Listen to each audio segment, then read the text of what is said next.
Yeah. For those of you that wanna know what we're all about, it's like this, y'all.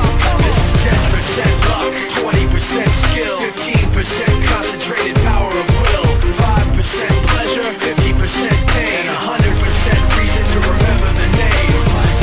He doesn't need his name up in lights, he just wants to be heard, whether it's the beat or the mic. He feels so unlike everybody else, alone, in spite of the fact that some people still think that they know him. But fuck him, he knows the code. It's not about the salary, it's all about reality and making some noise, making a story, making sure his click stays up. That means when he puts it down, Tox picking it up. Let's go. Who the hell is he anyway? He never really talks much, never concerned with status, but still even him starstruck. Humble through opportunities given despite the fact that many misjudge him cause he makes a living from writing raps. Put it together himself, now the picture connects. Never asking for someone's help, or to get some respect. He's only focused on what he wrote, his will is beyond reach, and now it all unfolds, the skill of an artist. This is 20% skill, 80% fear, be 100% clear, cause Ryu was ill. Who would've thought he'd be the one that set the West in flames? And I heard him wreck it with the Crystal Method, name of the game. Came back, dropped Megadeth, took him to church. I like Bleach, man. Ryu had the stupidest verse, this dude is the truth. Now everybody giving them guest spots, his stocks through the roof. I heard he fucking with that This stock. is 10% luck,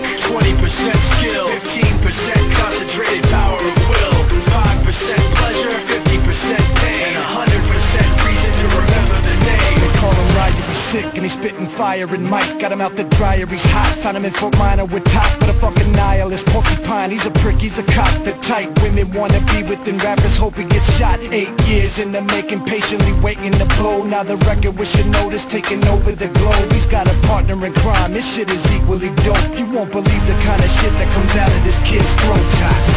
He's not your everyday on the block. He knows how to work with what he's got, making his way to the top. He often gets a comment on his name. People keep asking him, was it given that birth or does it stand for an acronym? No, he's living proof. Let him rock in the booth. He'll get you buzzing quicker than a shot of vodka with juice. Him and his crew are known around as one of the best, dedicated to what they do and give 100%. Forget Mike.